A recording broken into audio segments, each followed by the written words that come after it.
Anna. You're good.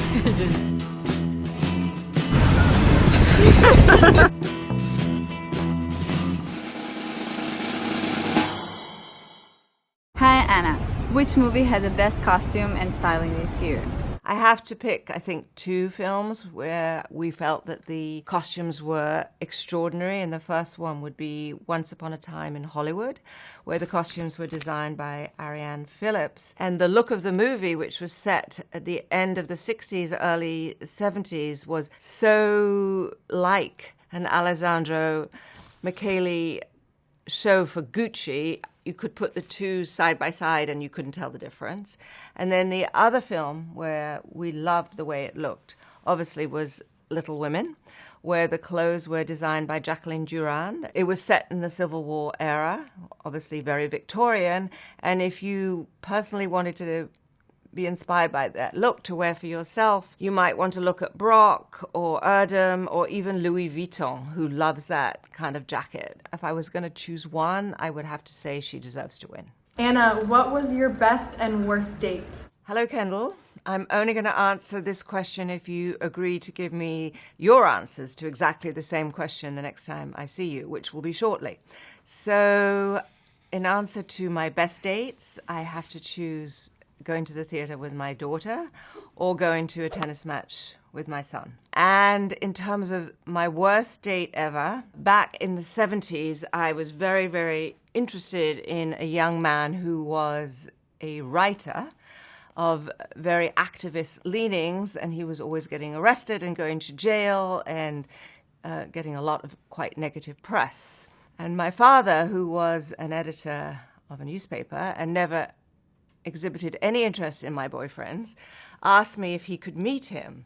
So we had an extremely uncomfortable exchange.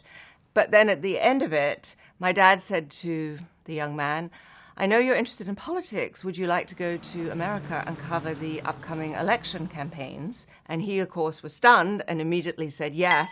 And then he left the next day and I never saw him again. So my dad was quite cunning.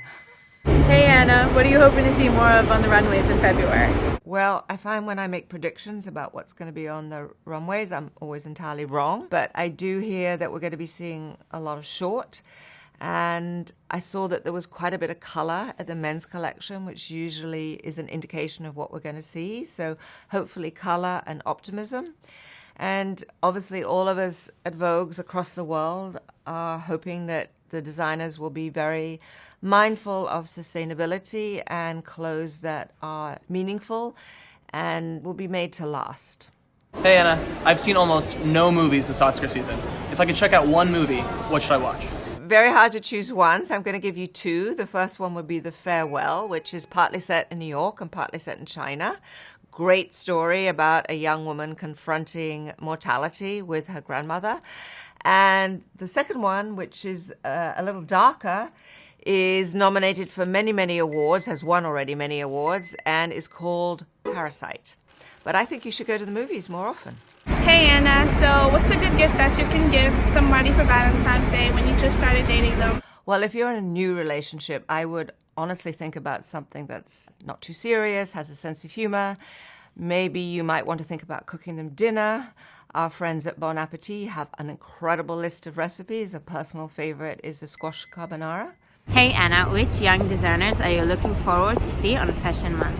Because we're about to embark on the New York Fashion Collections Week, I'm going to choose two designers that show in New York. The first one is our Fashion Fund winner, Christopher John Rogers, who's very eccentric and very outgoing. He accepted his award wearing a bright red suit and a feather boa.